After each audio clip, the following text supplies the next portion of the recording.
почему УКМК давит вот таким образом? Мен бизнесмен корксом, мен парламентке келбей болчумун биринчи. Жээнбеков 25 жылга каматам дегенде мен 5 октябрда чыкканмын. Мен андан коркпойм. Кудай бар. Камалып чыккандар деле президент болду бизде. Бирок монтип аялга күчүңөрдү көргөзүп, ушинтип коркутуп үркүттү эркектикке жакпайт, жатпайт биринчи. Болот Темиров, Камчыбек Кыдыршаевичтин происхождение капиталасын видеолор чыгаргандан кийин камалып чыгарылып салдыңар. Бул экинчиси. Үчүнчүсү, сүйлөгөн адамдардын баарын кекиртектен алып атасыңар. Мына буякта 19 депутат отурат. Bir-birden kamerasız бүт айтып атат. Мамлекеттик кызматта жумушта иштегендердин баарын кууп чыктыңар деп. Садыр Нуркожоевич, сиз карап турасызбы, көрүп турасызбы бул видеону? Урматтуу депутаттар, урматтуу бүгүнкү жыйындын катышуучулары, мен азыр ушул капыл-тупулне машинада келатып угуп калдым.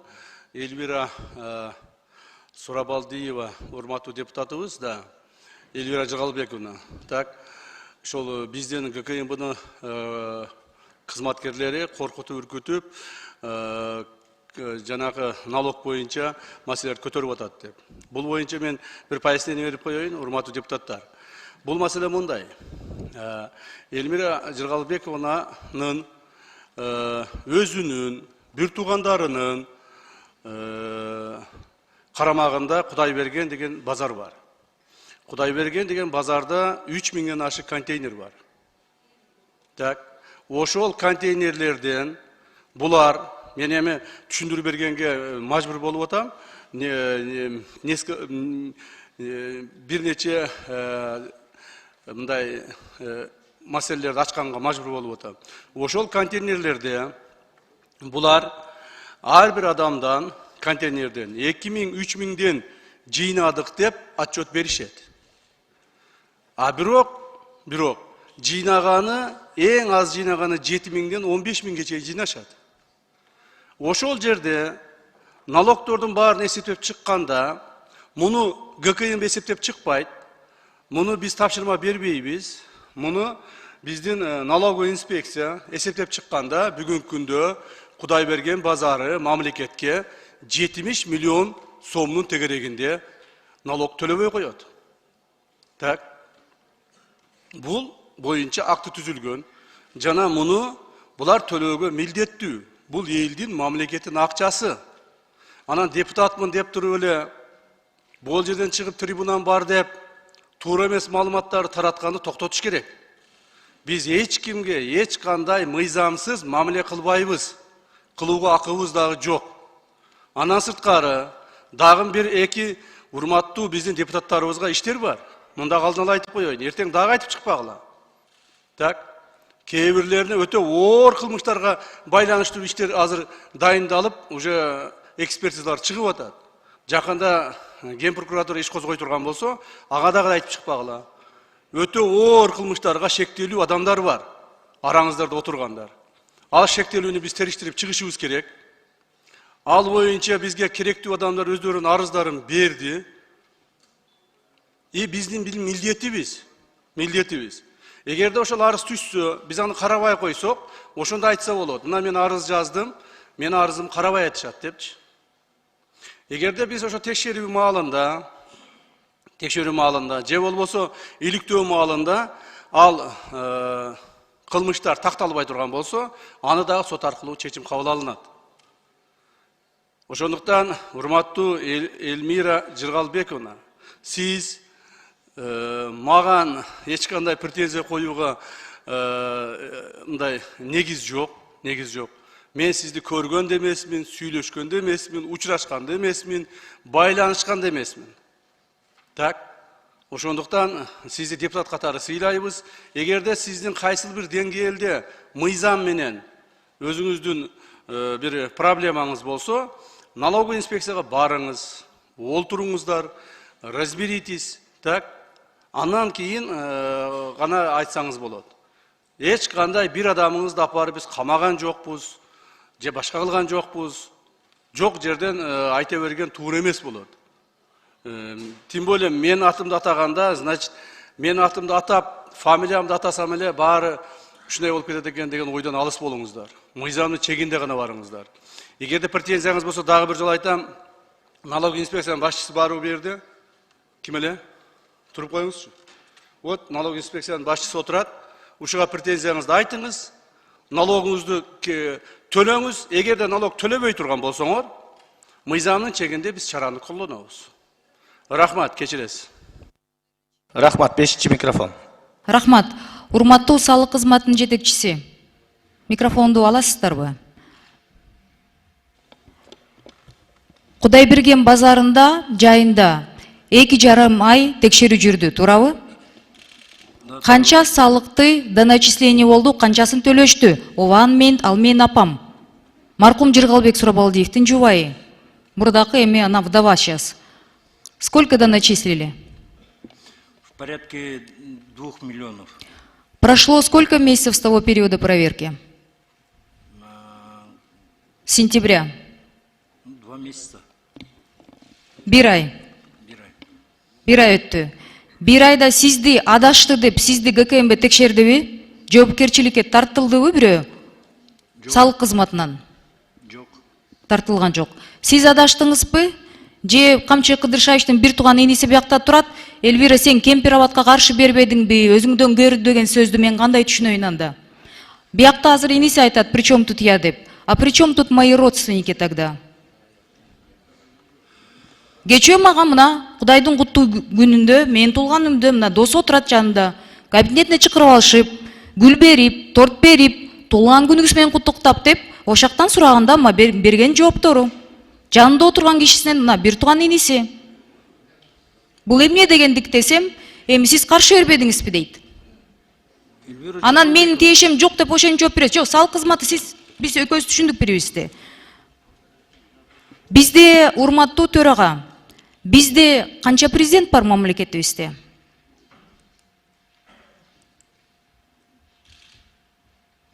Бир президент, туурабы? А у меня такое ощущение, что у нас 2 президента. Причем второй негласный президент. Каалагандай калчап, каалаганын коркутуп, каалагандай кылып атат да. Алыңар аял кишиге күнүңөр түшүп калгандай болуп, алыңар мага эле жетип калса, Камчы Кыдыршаевич, сиздин да аялыңыз бар, сиздин да кыздарыңыз бар. Мени 17 жыл мурда менин апамды Бакиевтер чырылдатып, күндүз атамды атып кеткенде жалдыратып коюшкан. Ошондо 40 күн келип мени кураткан. 17 жылдан кийин тарых кайталанып жатат. Азыр бияктан деген я тут не при делах, я тут ни при чем деп алдабаңыз. 2 ай мурда салык кызмат эмне келип кетти анда? Азыр 1 айдан кийин өчөшкөндө болуп эмне майдаланып атасыз? Кабинеттен кууп чыктыңыз. УКМКнын биякта ар бирөөсүнө мына биякта отурган депутаттар сүйлөй албай да калышты. Баары айтып атат. Кечээ бүт кыдырып чыктым каршы бергендерди. Менде мамлекеттик кызматта иштеген туугандарым жок экен. Баарын кетирдиңиздер. Кечөө болсо кыргыздын жараны экен, аны вообще кууп салдыңар. Сизге жакпаганын баарын кууп, атып эле салбайсыздарбы? Жакпайт экен айтканыңыз. Айтышпай да калды сиз менен эч ким. Мушташып эле тиги эркек киши болуп деген тиги биякта бирөө сүйлөсө, аны да кабинеттин эртеси күнү. Это мелочность. Я настолько вас разочарована, я была совсем другого мнения. Но меня больше пугает то, что... Рахмат, урматтуу депутаттар, мен бир нерсени айтып коеюн. Жеке маселени, ушул жеке өзүңөрдүн маселеңерди ушул жерде разборка кылбасаңыздар. Давай биз негизги ишти аткарайлы. А то ар ким чыгып алып эле өзүңөрдүн маселеңерди айта бересиңер бул жерде. Анан чоң немеге айланып кетип атат. Айтылды, делди, эми кайма айтышып бу жерде отурбайлы да, биз иштейли да, урматтуу депутаттар. 1 секунд мен айтып коеюнчу, уруксат берсеңиз. 1 секунд айтып коеюн, мага жооп берүүгө. Урматтуу Элвира Жыргалбековна, дагы бир жолу айтайын сизге. Сизди мен көргөн да жокмун, сүйлөшкөн да жокмун, уккан да жокмун, билген да жокмун, эч кандай сиз менен байланышым жок. Бул бир. Ким менен байланышыңыз болсо, ошого таарынам. Так, эч кандай мамлекетте канча президент бар экенин билбесеңиз, анда уят эмеспи сизге. Андан сырткары майдаланып мен эч нерсе кылган жерим жок. Кечеки жараныңыздын, сиздин жараныбыз деп ататкан адамдын чыгарылышын ага дагы эми сөз бересизби, бербейсизби же тартиптүүрөөк болбойсузбу? Сизди угуп турдум го. Тартиптүүрөөк болуп туруңуз, пожалуйста. Так. Анан каяктагы эле жок нерселерге менин атымды жабыштырып айта бербең да. Кечеги соттун чечимин сот чечим чыгарды. Ички иштер министрлиги расследование жүргүздү. Прокуратура аны утвердить этти. Причем тут я? Еще раз говорю. Ну, естественно. Это не я, не наше ведомство. Суд принял решение и выдворили. И что я должен? Я даже об этом не знал. Понимаете ли? Я бегаю по командировкам, работаю, уже 2 дня встречаю коллег. Я даже не знал о том, что его выдворили. Только ночью, когда домой приехал, после этого узнал. Во-вторых, вы ознакомьтесь, почему его как бы выдворили. Анан эми жөнөн айта бересиз, уят эмеспи. Сиз акылдуу адамсыз. Ал эми сиздин атаңыз боюнча атамды өлтүрүп койду дейсиз. Атаңызды өлтүрүп койсо, ал убакта мен 2005-жылы депутат элем. Атаңыз как раз атып койгондон кийин 15 мүнөттөн жанынан мен жетип барганмын. Билбесеңиз. Так, ошол жерде мына биз ошол жерде көргөнбүз ошонун бардыгын. Мени эч кандай билбейт деп айта бербеңиз. Кимдин эмне кылганын да өзүңүз жакшы билесиз. Алар менен кайра достошуп жүрөсүз. Болду, урматтуу депутаттар, биз биринчи маселеге өтөбүз. Бу жерде кайым айтышып разборкага негиз жок, мен баарына сөз бердим, калыстык кылдым. Андыктан суроо жооптон мурун жыйыштырып негизги маселеге өтөбүз. Кудай бергенде 1376 контейнер бар, 15 000 сомдук аренданы желели төлөбөйт, 6 миңден 8 000ге чейин бир этаж үстүнө коюлса 1 000 сом кошулат. Бул биринчи. Экинчи, проверка жаңы эле бүткөндөн кийин 2 ай сиз экөөбүз ал жөнүндө жолукканбыз, сиз билесиз, мен билем. Салык кызматы УКМКга жооп берет болуш керек. Экинчиси, айтыла турган нерсе, Акылбек Усенбекович, он же ваш заместитель, председатель ГКМБ, туурабы? Да. После тех слов, которые публично сказаны, вы готовы организовать встречную, зеркальную проверку на происхождение капитала семьи Сурабалдиевых и семьи Ташеевых? С включением всех депутатов Чогоркеңеша в состав комиссии и членов правительства. Если вы на это готовы пойти, если президент сейчас нас смотрит, я на это готова пойти. И мы посмотрим, кто платит в этой стране налоги, кто не платит, кто как разбогател. Захотите, может, давайте и вас проверим, и ваших заместителей остальных, и министров. Потому что такой переход на личности, такое оскорбление, настолько много вранья в микрофон, кызматтын аркасы менен жабылып туруп, мен УКМКмын деп элдин баарын коркутуп, бул биринчиси. Экинчиси, улуу трибунадан туруп алып туруп, 3 эсе 15 000 деп мен каратып туруп, жалдыратып туруп, маяктан деген алдаганы, бул Кудайга жакпайт. Эльвира Жыргалбековна, Конституция боюнча депутат өзүнүн шайлоочулардын астында, анан өзүнүн уятынын астында эле жооп берет. Туура айтасыз. Бул биринчиси, экинчиси Акылбек Усенбекович. Укпайсызбы? Суроо бердиңиз, угуңузчу, андай сүйлөй бериңиз. Бир топ кичүүсүз, менден дагы. Анан өтөп эле аша чаппасаңыз да. Анткени азыр мына мен салык инспекциясынын директоруна сөз берем. Бул так маалыматтарды айтсын. Аланы эми саясатка айландырбасак да. Акылбек Усенбекович, салык кызматы биякта турса, давайте анда сиз кайым айтышпай дейт, чын болуңуз дейт, до конца. Чын бололу. Июль, август 2 ай сизди издеп жүргөндө, телефондорду албай, жооп бербей, барганда деген, эмне болду десем, сиз деген аудиозапись бар экен, ошакта Сурабалдиева деген митингге чакырып тур деп, ошол аудиозаписти элге чыгарыла дедим. Мен элди алдабайм, мен чыгымчыл эмесмин. Мен Кудай астында таза жүргөн адаммын десем, жооп бере алган жоксуңар эч кимдер. Мына Алтынбек мырза турбайбы? Көзү турат. Алдабайт бул киши, экөөбүз отуруп сүйлөшкөндө деле. Кайсы аудиозапись десем, өкмөттө целый совещание кылып, Сурабалдиева чүйдө сентябрда митинг көтөрөм деп атыптыр. Ошону таап бергиле дедим. Таап берген жоксуздар. Азыр болсо 2 ай өттү, кайра эле бул эмне деген давление? Анан деген на личные дела не переходить дейсиз, урматтуу төрага. Өтпөйт элем.